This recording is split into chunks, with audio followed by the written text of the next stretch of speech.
Welcome, everyone. Thank you for joining tonight. I'm very excited to have Ricker Choi here. I met Ricker back in 2008 when he was at the YPAC competition in Washington with some of the best classical pianists in the world, amateur classical pianists, and he came in third and just blew me away with his playing. It was unbelievable.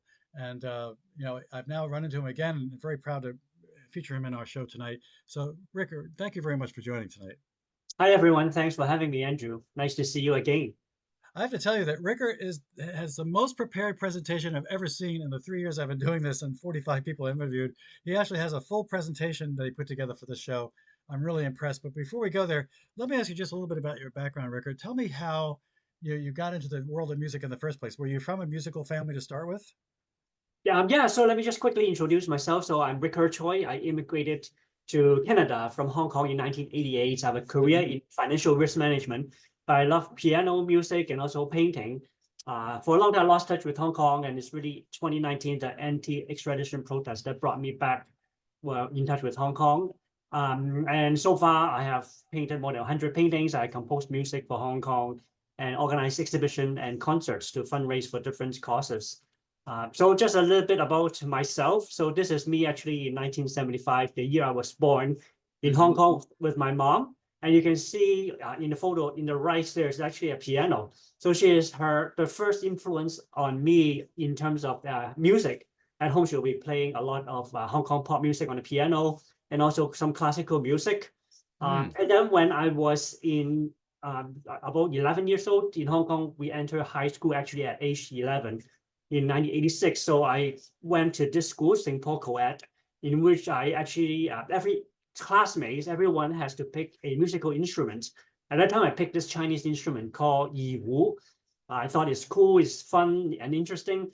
But Wow. this the first time I actually heard actual very close up hearing classical music played, like Chopin, Beethoven, a big variety of it, string instrument like cello and violin played by my classmates. And I really fall in love with classical music for the first Yeah. time when I was in this school. Yeah. Ricker, how many strings are on that instrument? There's only two strings. It's like a vertically placed violin with Ah, two strings. Yeah. beautiful. Yeah. And so it's in this school, there are two pieces by Chopin that I heard played by the senior students that really attracted my ear. At that time, I have no idea who the composer is, but Huh. I'll play a short clip of these two pieces for you. Very short.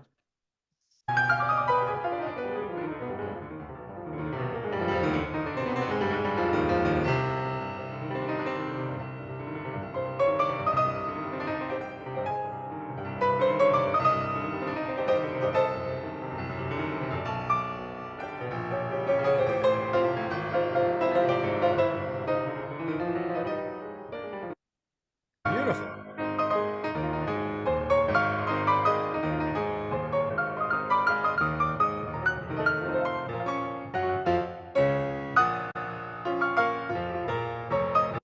Yeah, so those two are the pieces that really caught my ear at the time.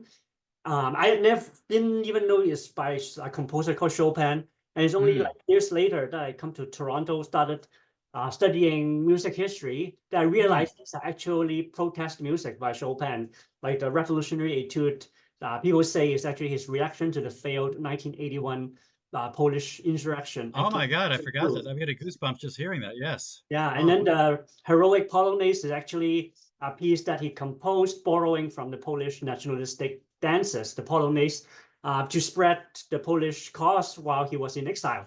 So it was like kind of really interesting that, years later, now I'm doing in a smaller scale, but the same thing that Chopin, yeah. using music and art and advocate for a political cause.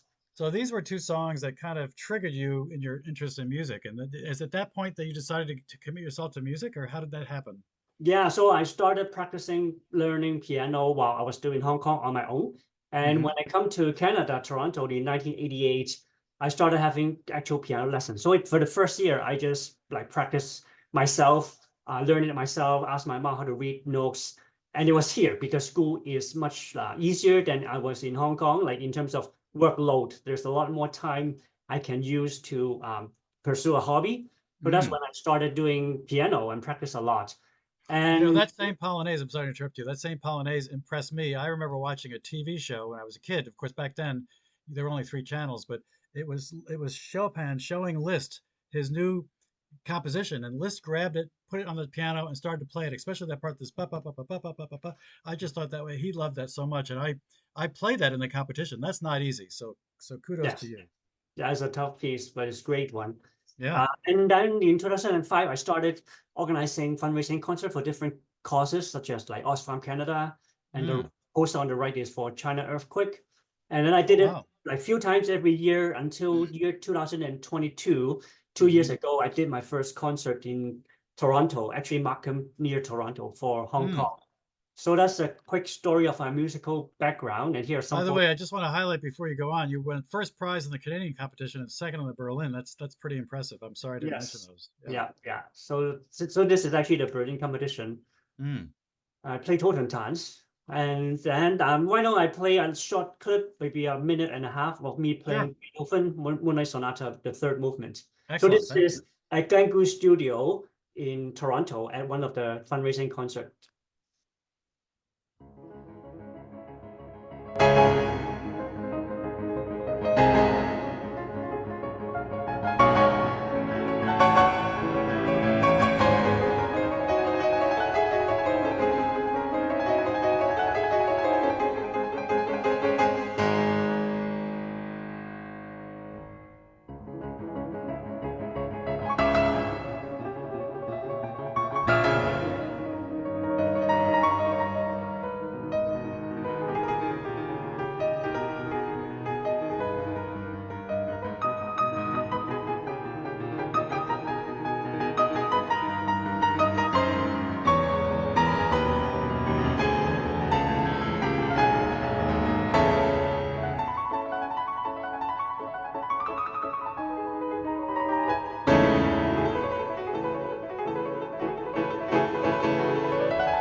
Ricker, for some reason we lost your video. I hope you can come back.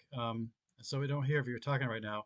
I did want to say that I've played that piece. That's not an easy piece, especially that da-da-da-da-da-da-da-da-da-da, and that's a lot of action at both hands, which is crazy. So really impressed that you did that. I wanted to ask you, and hopefully your video connection will get back in. Do you see me and hear me now? Not yet. I want to ask, I hear you, but I don't see you. But I want to ask if you can tell us a little bit about your training. I mean, obviously you're not self-taught all the way to today, right? You must have learned trained from some teachers, I assume, and maybe did you get a degree in music and all of that? Actually, no, I did not get a degree in music, but instead I Oh, just have like private piano lesson. ah, Way, yeah, from when I was like 12, 13 years old. Once I immigrated here, I started having piano lesson. And yes, so that's what I did. I studied actually business in school. I have a BBA and a MBA. Yeah. excellent. Wow, Do you that's see me? impressive. Do you see me now? Yeah, you're all better. Yeah, thank you. Okay. Yeah. Yeah. So I'm just going to show you a little bit also about my paintings Oh, because they're gorgeous. Yeah, yeah, wow. because it's going to come into play when I explain the influences I have in terms of my composition. So this is Yeah. some of my paintings, landscape, and some abstract. And you can see the type of painting I like to do is kind of more dark emotions, which is Mm. also the type of music I often compose. Now, is And this oil, by the way? say that again. Is it oil? This is acrylic. Acrylic. Okay. Yeah. Beautiful. Mm. Yeah. So like in 2019, when I started following Hong Kong, this is the painting. I have done more than 100 of them, and this is a subset of these. So a lot of these have Wow. go to fundraise for the different causes for the Hong Kong movement. Mm. All these are acrylic on canvas, and I just did a little collage to show you. That's wonderful. Yeah. So tell us how you got into the political side of things. How did that happen? So it was really in 2019 when I started seeing on the mainstream media Mm. talking about like millions of Hong Kong people come out in protest against an extradition law that's going Yeah. to like Hong Kong people into the mainland, into, we know that in the mainland China, just like very, like not really rule of law, and the legal system is very opaque. People can disappear or torture. Oh, awful. Yeah. So Hong Kong people were resisting against that, and that's when I started paying attention. And when I see that protest continue for like 6 months, 9 months, it moved me a lot. And that's when I also started writing music. I did this piece called Kong Rhapsody, which, like Chopin and Liszt, borrowed from our own culture melodies that represents our political cause. And I composed this 13-minute piece called Kong Rhapsody. Yeah, so that's how I get into the politics side. And since I started posting all my artwork and music, then I start to get noticed by different organizations throughout the world. So for example, my music actually was being choreographed in this school of dance at Taipei National University of the Arts. And then I often bring my paintings outside to protest. And starting very quickly in even 2020, even Hong Kong, the Chinese University of Hong Kong contacted me. They wanted to do a exhibition using my painting. So this was, oh my God, that's gorgeous. That's amazing. Yes. Wow. and so it's kind of like amplified what I'm doing by having this interaction with actual Hong Kong people. Yeah. These are different exhibitions of my artwork in Prague, London, and even recently it was exhibited in front of EU. Wow. That's impressive. Yeah. I just lost the video on you again, by the way. Very quickly. And then the Chinese Communist Party started noticing my work and started to write a lot of articles kind of accusing me of being a separatist and that I have infringed on the national security law. So this is some of those articles. Yeah. So yeah. So just to quickly mention, actually on November 2nd, 7 p.m. in Toronto, New York, I'm going to have a concert called People United. And the theme is resistance through art and music, and it's going to encompass not only Hong Kong and China, but I'll have a Ukrainian soprano come to sing about Ukraine. I'll also have Iranian music performed as well. That is protest music against the regime in terms of human rights violations. And I'll be projecting, a lot of visuals from Hong Kong, from other causes into the very big screen, 36-foot screen with performance artists. So this concert is going to be for raising money to assist the Hong Kong political prisoners. And 30% is going to be used to be donated to Amnesty International. Yeah, so this is the venue. Yes, a large venue, 800 seats. Oh my God. If anyone interested, you can go to my website to take a look, rickardchoi.com/concerts. That's great. Oh my God, that's awesome. By the way, I wrote a song too about Ukrainian called the Salute to the Ukrainian People. I'll have to send it to you sometime. I'm still trying to get it more professionally done. Very nice, very impressive. Yeah.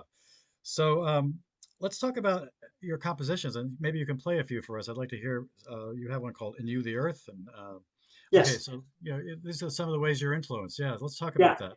So so already, like from Chopin, I got really inspired by the heroism and the nationalism in the music.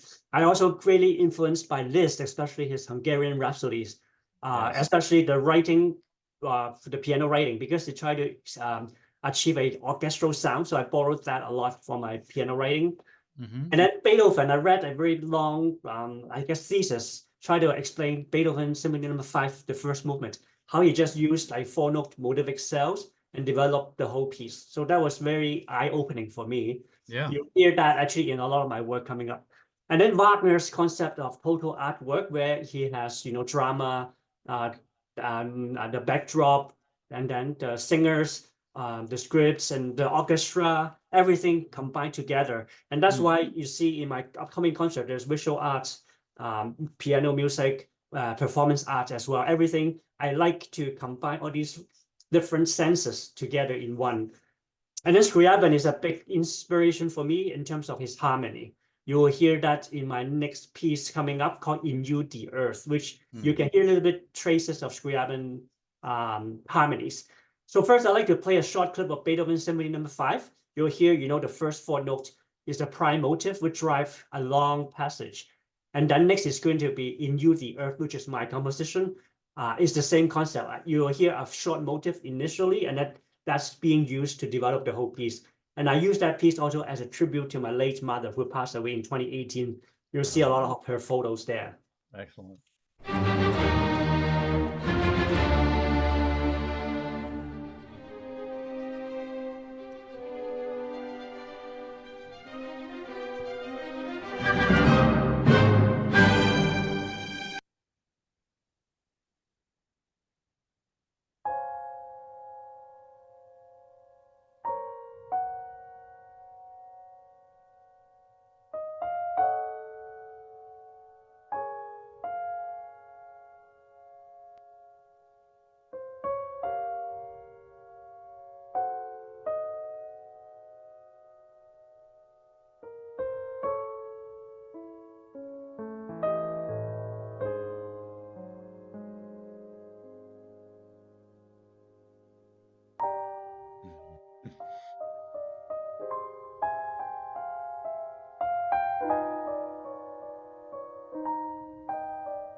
What a wonderful tribute. That's absolutely Yes. gorgeous. Thank you. Oh my Thank God. you.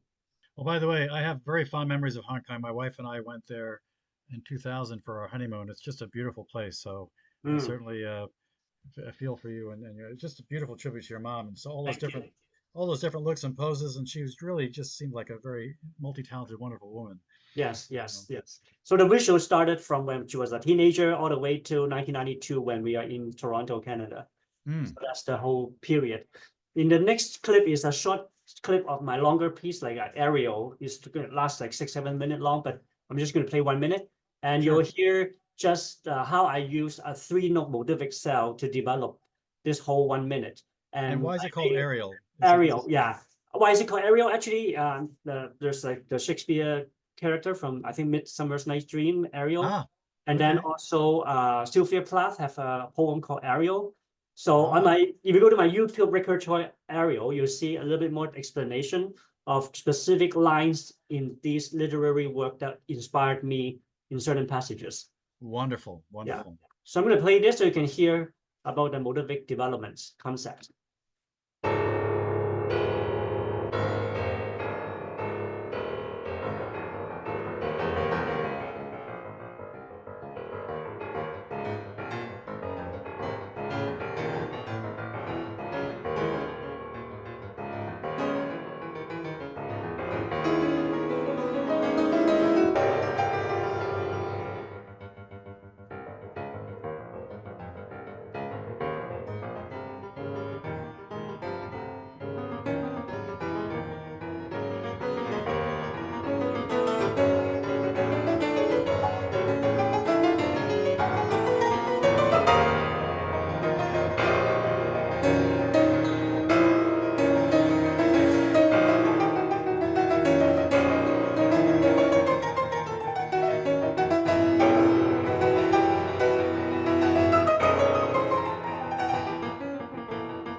impressive. So different from the other piece. You really quite have a range. That's wonderful.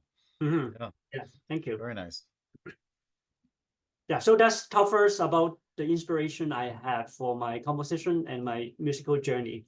Hmm. How do you go about composing? Like when Ariel, for example, is a very different piece.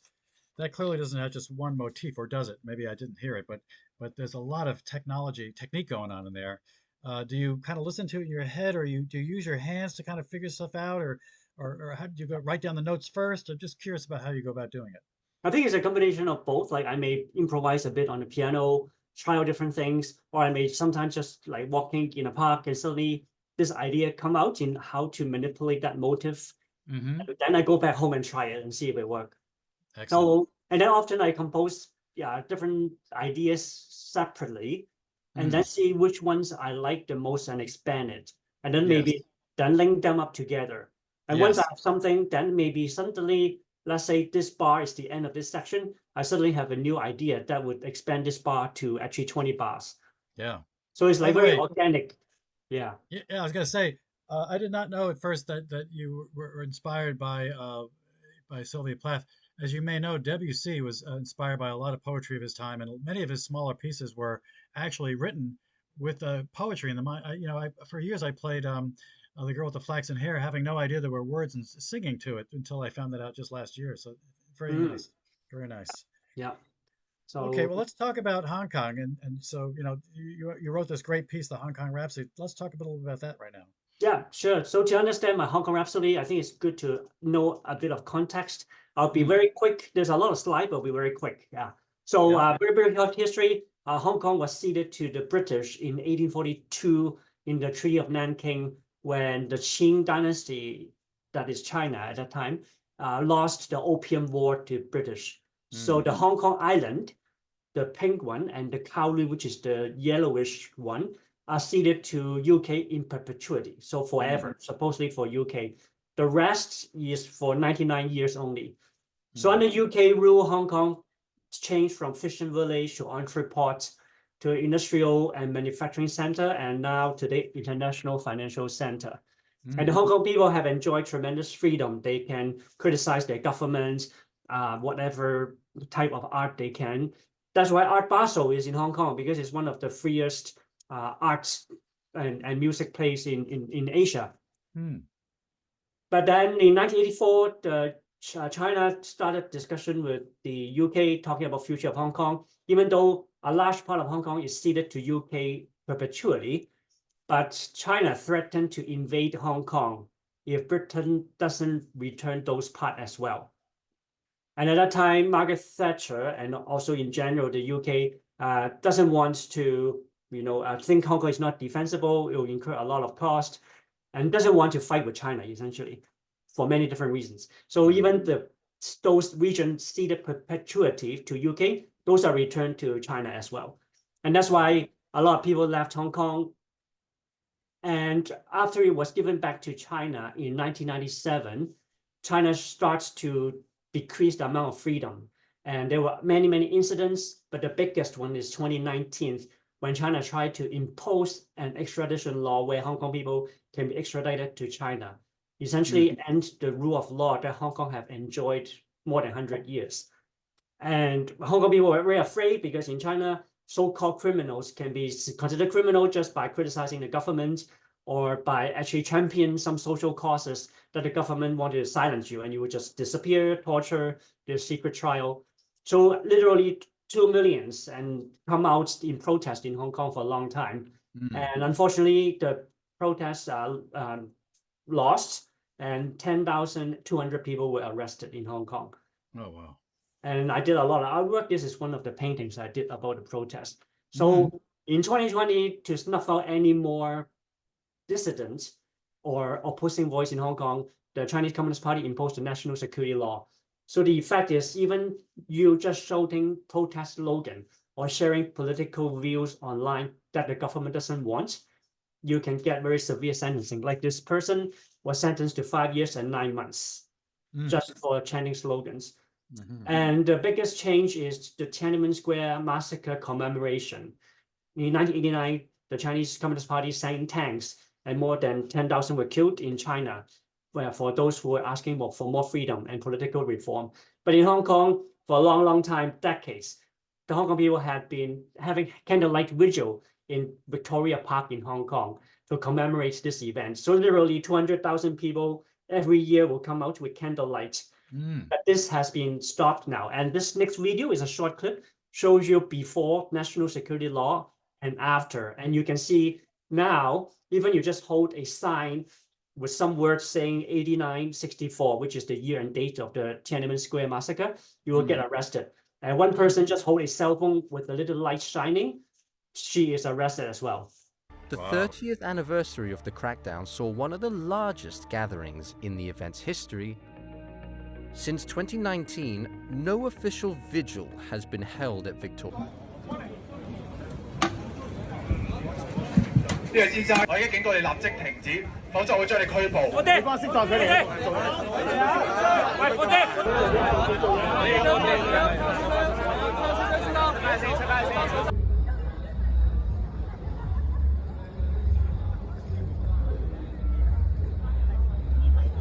Yeah, so this is a very funny incident. There's a car with the license plate 8964, the year and date of the Tiananmen Square massacre. Oh no! The police tore it away. Yeah, you cannot even have that as your car license plate. Oh my God! Yeah, and the press freedom is now going down the drain. So Hong Kong in 2002, on the left, ranked 18 with the most press freedom in the world. But now on the far right is 135. You know, I had no idea because when we were there in 2000, we thought that Hong Kong was finally free, but you're saying it never really was free. It's always still been one country, but two different systems. But now the Chinese are still forcing their power over that. That's just awful. I had no idea. Yeah, supposedly it's one country, two system, meaning Hong Kong to retain its freedom and rule of law. But then now that's all go down the drain. Hong Kong is now being getting closer and closer to China. You can see in the far right, China, the freedom press index is 172. Hong Kong today is 135. So it's now getting closer and closer. Wow. And then very quickly to see what's happening today, books are removed from libraries, from schools that are politically sensitive. So anything about democracy, anything about Tiananmen Square massacre is all removed. And they are arresting professors who are pro-democracy. You don't have to be teaching politics. You can be teaching art, but if you are pro-democracy, you are fired or even arrested. Wow. And then even watching a documentary in Hong Kong about democracy, about the Hong Kong protest movement, you can be considered violating national security. Oh my God. And then new textbook in school is claiming Hong Kong was never a British colony. Yeah, so they're changing history and then brainwashing children. For example, on the top right is a photo of the 2019 where police go into a subway to beat up citizens. And on the right-hand side are photos where now children are asked to reenact the policeman in subway.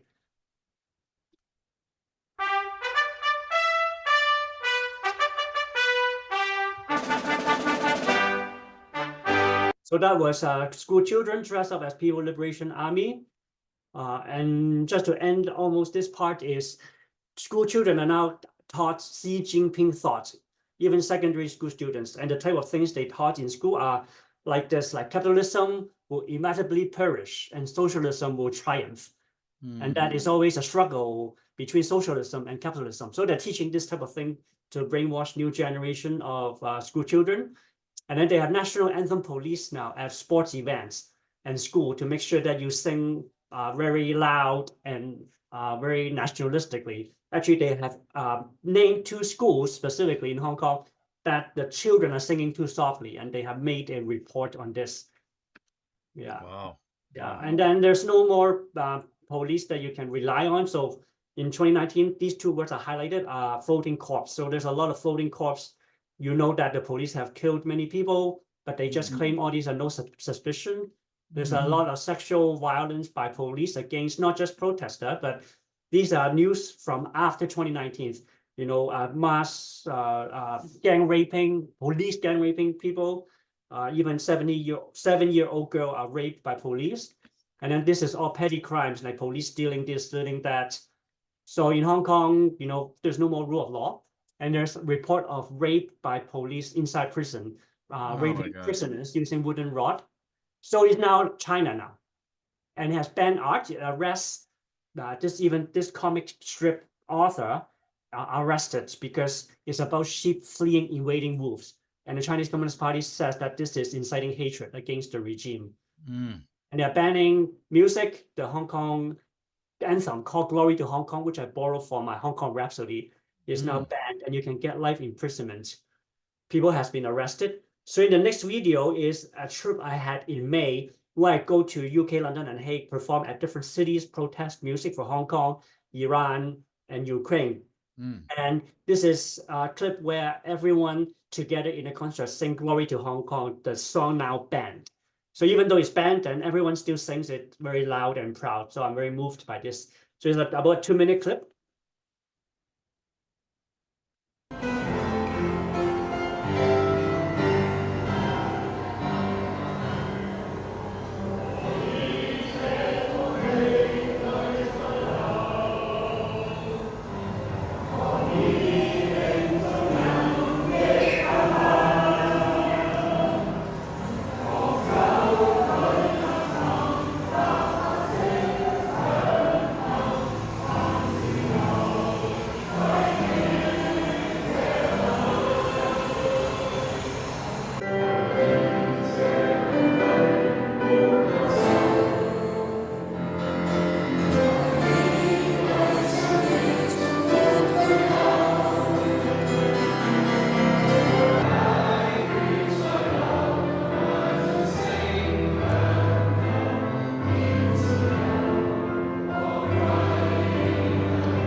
Wow.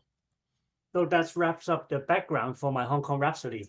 That is beautiful. And I've got goosebumps just seeing how you're playing that all over the world. That's amazing. Congratulations. Yeah. Thank you. Yeah. So that song is supposedly people call it the national anthem of Hong Kong. So when Hong Kong one day become an independent country, that would be our anthem. Oh, that'd be wonderful. Wow. So should I proceed and now talk a little bit more detail about my Hong Kong Rhapsody? Please, yes, let's do that. Sure. So I'm going to talk about first Stravinsky, who is an American composer. He composed a lot of protest music, especially for the piano. And the piece that influenced me tremendously is People United Will Never Be Defeated, which is the name of my concert coming up in November 2nd. Originally, it's a Chilean protest song against the Pinochet military dictatorship. It has been translated into many, many languages and sung in many different protests throughout the world. It's a 36 variations on the tune. Total is 1 hour long. Each variation describes the different scenes of a protest or a revolution. So I'm going to play a short video of this song sung in protest and a little bit of the piece arranged for piano by him.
So similar to Stravinsky, I borrowed this protest song from Hong Kong, Glory to Hong Kong. And now let's first hear Hong Kong people singing it in shopping center in 2019.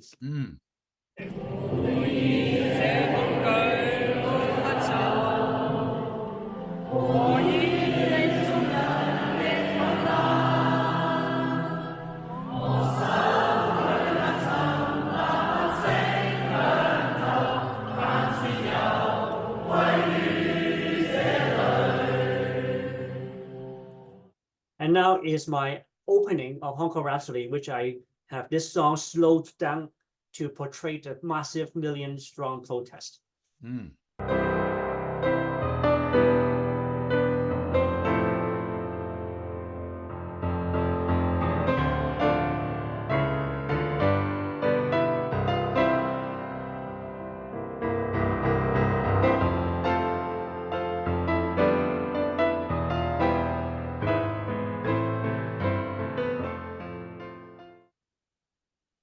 Another tune I borrowed is actually a familiar tune to you all. Is Do You Hear the People Sing from Les Miserables about the Paris uprising of 1832. So this song actually was sung by Hong Kong before 2019 in the Umbrella Revolution in 2014. So that's why I borrowed this. So first you'll hear sung in 2019 in Hong Kong.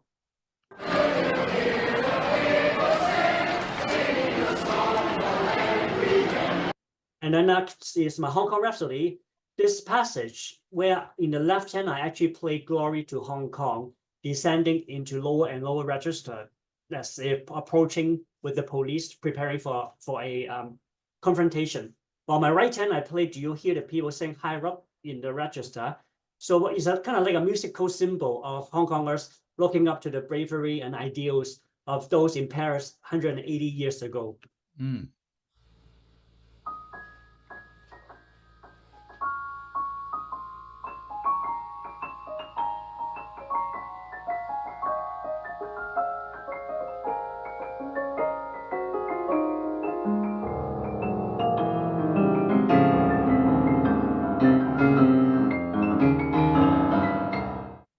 Wow, that's difficult to play. It's impressive. Yeah. And as I mentioned, Chopin is a great influence on me. In the next passage, you'll probably hear a lot of Chopin's Polonaise type of feeling. And what I did is I actually show you the lyrics of the line that I have used from the song I borrowed. You can see I often freely combines, reorganize, and repeating lines from each song to have a new musical meaning.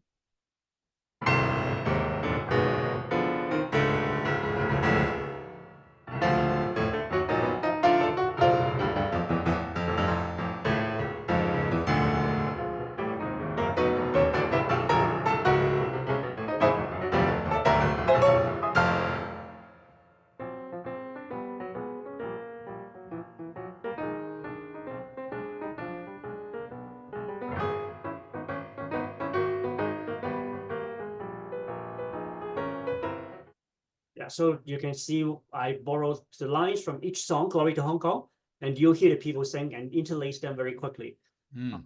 I also remember I mentioned about Beethoven. So in the next little clip is this motive from Glory to Hong Kong. I'm going to loop it a few times so you can register in your head. And the next is going to be how I use it for my Glory to Hong Kong. You will see I speed it up and also transform it in a new way.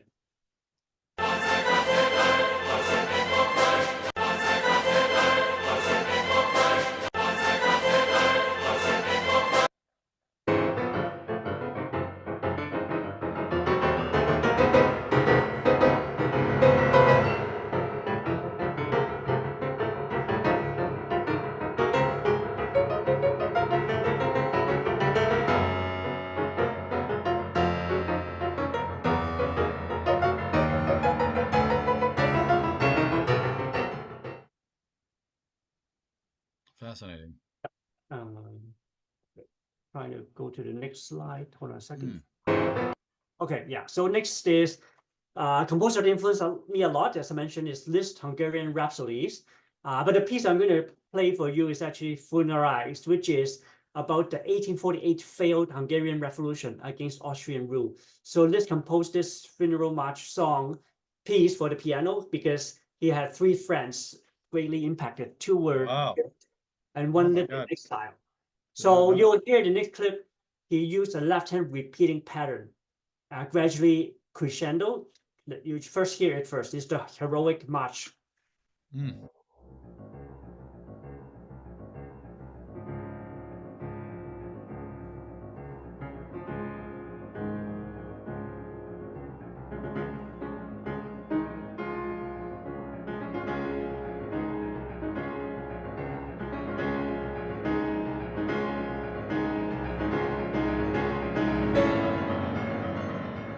In Kong Rhapsody, I borrowed this idea of the left-hand repeating pattern and transformed the next melody from Glory to Hong Kong into a war cry preparation for battle. So first, let's hear this from Glory to Hong Kong, originally sung, and how I transform it using the repeating pattern.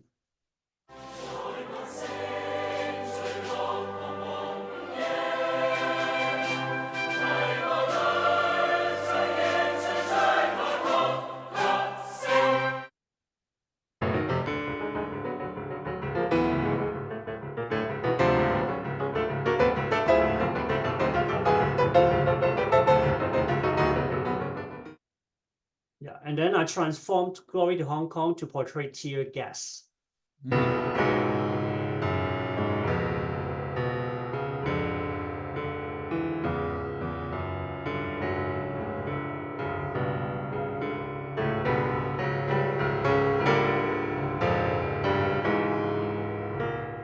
Coming up is the little section of the piece now, is the emotional weight.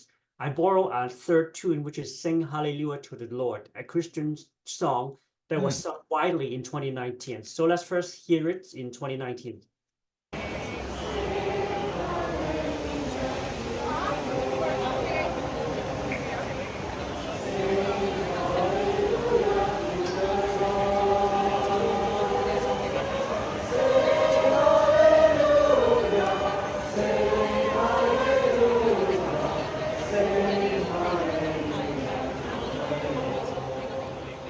As you can see, all this clip I have to blur the faces because the team is actually arresting people based on a lot of these clips out there.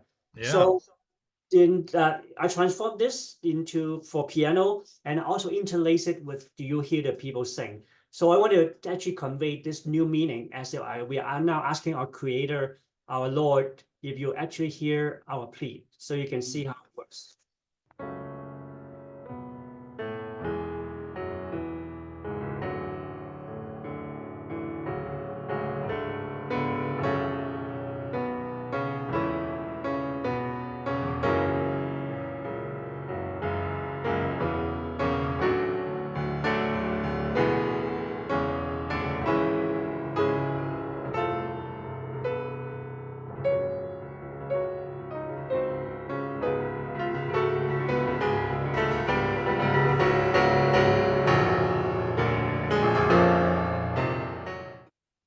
So the next little clip is Franz Liszt, the same piece, Funeral Rites, the Funeral March. And in this, you will hear funeral bells in the opening, followed by dotted rhythm, like short, long rhythm, which is used a lot in classical music to portray funeral march. It was used in Chopin as well in the sonata number, the B flat minor sonata, the funeral march. So I'll use this concept also to transform Glory to Hong Kong into a funeral march.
You can see I used the concept of the funeral march, the left hand dot the rhythm slowing and slowing gradually until death.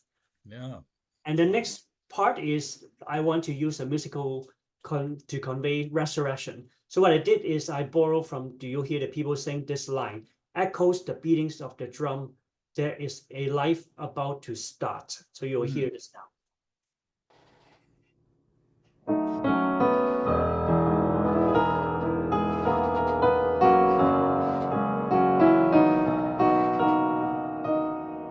I play this in my left hand, while my right hand is playing Glory to Hong Kong.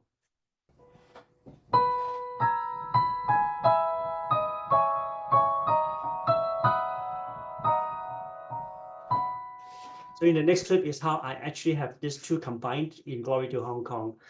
First, you will see actually the two songs separately and rearranged to symbolize the lights in night at the night, and then the two songs will be combined.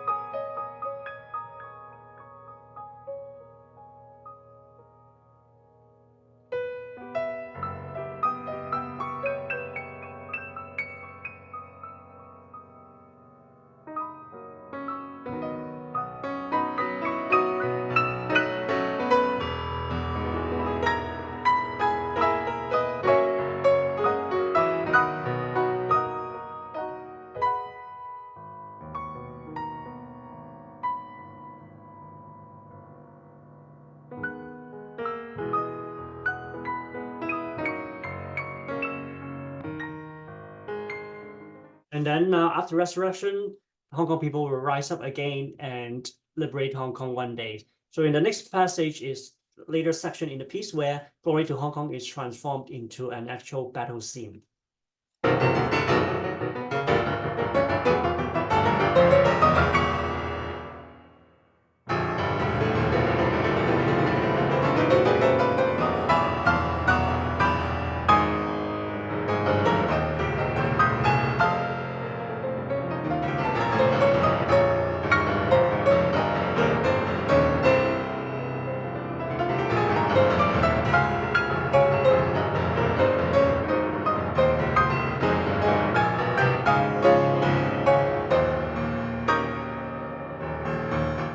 So this completes the walkthrough of Glory to Hong Kong Rhapsody. And you can go to YouTube and check out my video, Hong Kong Rhapsody, Ricker Choi. You will see different versions of it. And to end this, I'd like to present to you a short video, about 2 minutes, of me bringing my arts and my music to different cities in the world. And that's what I'm going to do to continue the course.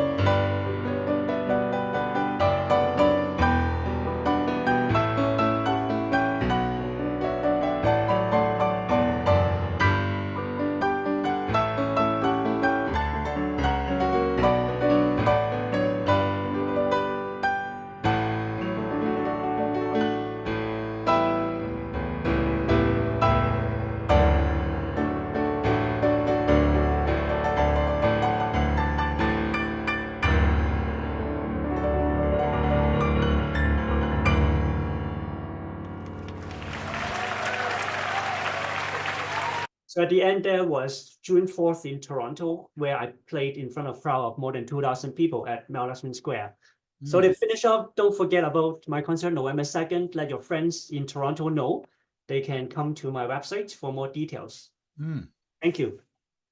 Ricker, thank you so much. This is so impressive. I had just absolutely no idea. I knew something about what you're doing, but had no idea it was this massive. I'm so impressed with the gatherings of people too. You know, in that, I don't know how in that shopping center you have people in all these tiers, all participating. So do you have people that help you run these events, or do people that run the events invite you in? How does that happen? So it depends on the event. So for example, the November event, I organize myself, and then I have a group of volunteers to help. While the tour in London, each event is organized by different organizations, and they invite me to there to perform and also to give some talk. So because this is why I have so many like very prepared with slides, because I have given this talk quite a few times in UK and also in Hague. Yeah, impressive. I also am impressed with the fact that you can play two different things with each hand. Do you have to? I probably have to work it out. Can your hands literally play separately their own ideas and not have to figure it out, or do you kind of work it through? And I'd have to work it through and figure it out. I'm just wondering how you do that. Yeah, I think I do need to work it out to make sure the harmony works and also the melody that Yes. Yeah. come out together, that it works. So it's kind of like composing a little bit like a two-part invention or three-part invention. Yeah.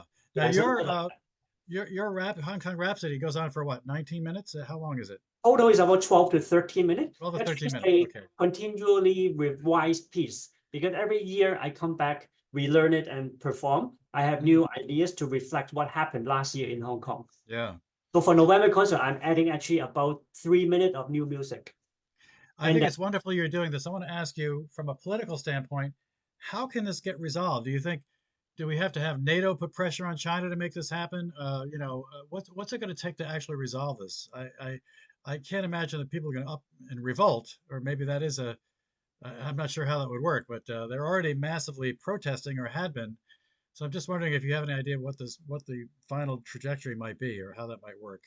Well, I don't think it's that easy to answer, because for any country under authoritarian rule, like Afghanistan, Iran, even North Korea, right? Like, Yeah. they have been under this type of rule for a long time. And when you look at Soviet Union, it fell and disintegrated in 1980, 1990, 1989. But then, with Russia now, it's invading Ukraine, it's going back to square one. So I think it's very hard thing to answer, but all we can do as artists and musicians is to keep using our arts and music to advocate and spread very the impressive ideals of democracy. Yeah. Very impressive, my friend. I'm going to open up to the floor now and ask people to unmute themselves if they'd like to ask a question, and then encourage you to join. Well, I have a comment and a question that goes to your thought, Andrew, about playing different pieces with each hand. I remember seeing a presentation by Leonard Bernstein where he played the Star Spangled Banner with one hand and My Country 'Tis of Thee in the other. Really? And I have tried it, and it is almost impossible. Maybe if you memorize the notes, but so Ricker, if you can do that, that's really impressive. Yeah. The question is, are you concerned about your own safety? I mean, if you were to go back to Hong Kong, would you be arrested? And are you concerned even when you're outside of Hong Kong that some aspect of the secret police or the dictatorship would reach to try to silence you because you're motivating a lot of people? Yeah, for sure I cannot go back to Hong Kong, because me being in May in UK and Hague, the Chinese Communist Party published more articles saying that, I'm continuing rebellion against them. So they are tracking where I am and what I'm doing. So if I land Hong Kong, for sure they will arrest me. Actually, people who posted online outside of Hong Kong about the criticizing the regime, when they land in Hong Kong, they have been arrested. So it's actually a fact already. And also, when we are overseas, this is a headline. Some of the activists have actually received threatening calls from Hong Kong police, threatening about their families who are still in Hong Kong. And then this is London, Hong Kong Economic and Trade Office. They are actually paying thugs to break into activists' home. So they have been arrested as well. And on the left is one of the activists in London. He actually was beaten up when he was in UK London, just walking at night in the street. And on the right, some activists were dragged into Chinese consulate grounds and beaten up. So yes, there's actually physical danger, but I think for us, we just want to keep doing what we're doing because it's the right thing to do. Are there others like you? Is there a community of people in the arts, not only music, but maybe in terms of the visual arts or the written arts? Definitely. There's a lot of artists, like for example, the exhibition I shown in earlier, like a lot of these have, let me just see if I can quickly grab the photos. Like a lot of these exhibitions have a lot of different artists as well, not just myself. So it's a very strong community everywhere. So for example, this exhibition have actually a lot of other artists in them as well. Yeah, so I don't feel I'm walking this path alone myself. Mm. Well, I want to wish you luck, Ricker, with everything you're doing. And boy, if I can find a way to get up there on November 2nd or whatever that is, I would love to do it. But Yeah. you're doing the great work of an artist. I can't imagine an artist doing more than you, and you're doing it in two different medias, music and art, which is in itself just amazing. So I look forward to keeping in touch. I want to thank you so much for the hour. You